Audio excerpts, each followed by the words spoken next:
Let's start with the pros of the device. The device is one of the biggest pros for me is that it's just weird.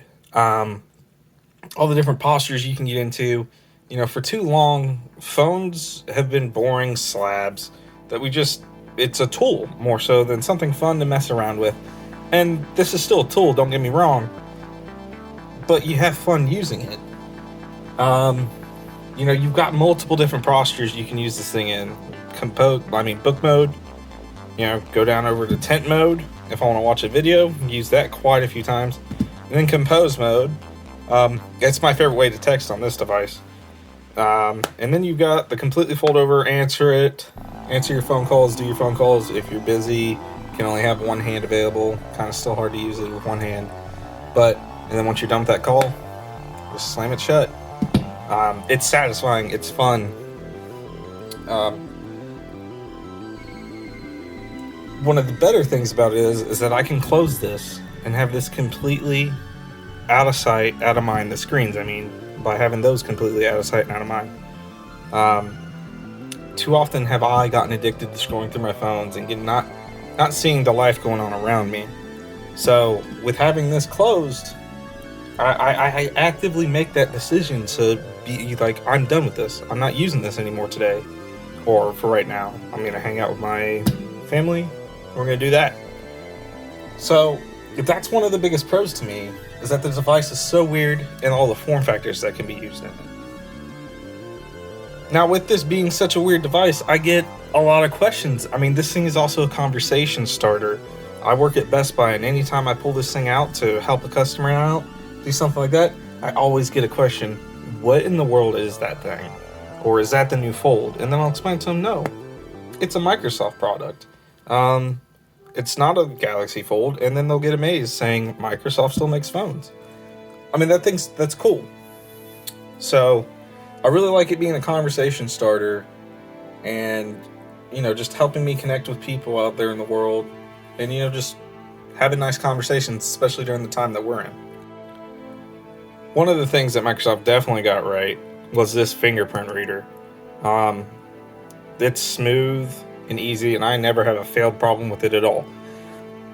So the fingerprint reader is really nice. Also, just speaking about the device in general, it's super thin and nice and just fun to hold. Like, you have a good time one-handing it, even in dual screen mode, to read something or something like that. I have a good time doing it, at least. But let's get into the main function of this device, the multitasking. Now, multitasking is fun, especially with these built-in app groups that you have just on the Duo and on the Microsoft launcher. So say I just want to relax and do some reading, and say I want to listen to some music, start that up, throw that away. And then another thing, really fun, exactly like reading a book. This is so fun for me. I love reading books on here. It's helped me get back into reading. As lame as that might sound, I really enjoy the different functionalities of this device that, it makes me enjoy things nowadays again. And so another cool multitasking thing is, you go over to Discover. Just these different things you can do. You have news going on. No, YouTube. You have news going on. I could be listening to election news. I could be listening to COVID-19 news. I could be listening to local news over here on my YouTube. And it's a cool device. It's amazing to be able to do that. One of my favorite is the planning. Have my grocery on one side. Not really a good example for that, not the grocery. But maybe I have like a to-do list on one side. Hey, I've got a meeting coming up. I want to have two different reminders. Maybe I want to have it in my Outlook reminder and my to-do, so that I don't forget what I need to do. And then another one I like to do is I like to take notes. We'll get into that. Take notes on one side, and then also do my schoolwork on the other, and take notes on that. Now, speaking of taking notes, the Surface Pen functionality with this is great. It's great to have one pen for all of my devices that I'll be using it on. Let's just go into, I don't know. We'll just create a new page.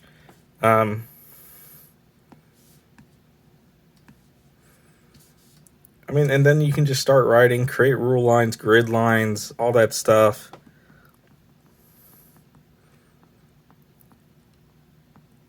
Forgive the bad handwriting. I mean, it's cool. This is, I mean, the eraser functionality works with it and everything. The one thing I want them to add is the ability to do something with the clicker like you can on all other Surface devices. For those wondering, it sticks. Stays pretty well. I'm sure you all have seen it already. It works better with the bumper case. I've tried it without it. So don't try it without the bumper case. It slides off very easily. This kind of acts as like a little buffer zone for it right there. This device really just helps to maximize productivity when you can. It's fun to use. It's great to use. I've used it for 2 months straight. About 2 months straight. It's not quite there yet, and it was fun. I loved having it as my daily. But I think this is where we start getting into the cons. This device is not without its flaws. The number one flaw for me is touch response. You see, that's fine. But sometimes, I mean, it's been fixed since, but in the beginning, the touch response is not great. You know, sometimes you just get this problem where it doesn't swipe up. This will become unresponsive. I can't get it to do it whenever this video comes up. It'd be hard to get it to do it because it's not often, but it happens more than what it should for a $1,400 device. Another thing, 1 second.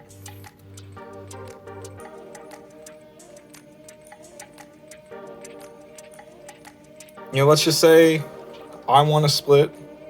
I know not all apps are optimized, but that's a little obnoxious. A really big problem I have is, let's say I want to edit this picture on the model. Try to do it. Does it fix itself? No, it doesn't do it. It's a constant glitch, and I only have it on the Duo. My Pixel doesn't do this glitch.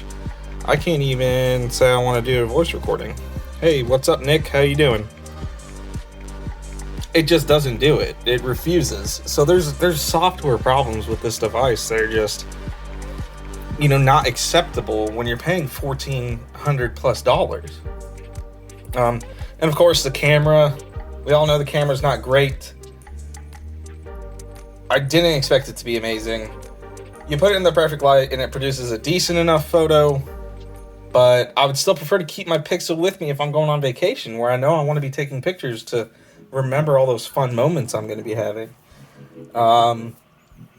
NFC, disappointing. I kind of get over that myself because I've got a smartwatch that I carry with me all the time. So that's not a big deal for me. Should be added for a $1,400 device next time around. I don't think it's something we should have expected with this first device, especially considering when the actual hardware was done with this. I'll go ahead and throw it out there. I don't care about the 5G. Still don't have a 5G phone, and I'm doing fine.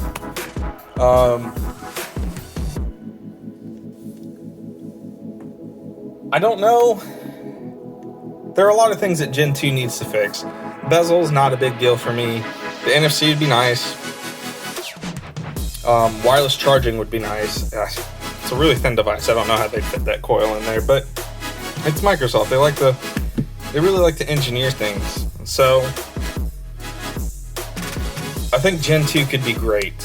But there's going to be a lot of companies making their folding phones by then. That's going to make me personally just kind of an average buyer. That's going to make me not think about getting this. I mean, if Pixel comes out with a really nice folding phone, I'm probably going to go with that. Pixel's Android experience is amazing. And it's the software. I don't really care for the hardware for a Pixel so much. But the software for their camera, the software for their just launcher, their device in general, the optimization on an Android, it's amazing. But in the end, when all is said and done, I do love this device. I don't regret getting it. I switch back and forth between my Pixel and this, depending on what I want to do on that day. Typically, if I'm at work at Best Buy, though, I take my Pixel with me because the camera works way better for scanning QR codes, which is what I do a lot at work. So yeah, in the end, I love it. It's premium, feels great, the experience is cool. But the Pixel, for the quick and easy photo shooting capabilities for memories and stuff, especially when you're married or you got kids, you got pets, you love taking pictures for memories, you're gonna want a phone with a good camera. And right now, I don't think the Duo is a well-rounded device to where most people would want to daily drive it.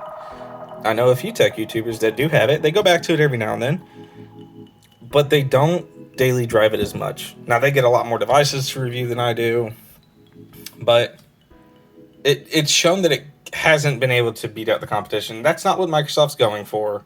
I think Gen 2, they might be going for that. Maybe Gen 3 if they get there. But as of right now, my final verdict, great device. Can't daily drive it all the time. Sometimes the Pixel is just way more useful. But that's all I have today, guys, for my initial 1 month review. I'll come back with the updates they're doing for them. They are monthly updates. So, I mean, I might do a monthly update on the Duo. Quick 2-3 minute videos. So just let me know how I'm doing, guys. This is just really just a fun hobby for me. Thanks for watching. Click the like and subscribe button, and I'll see you guys later.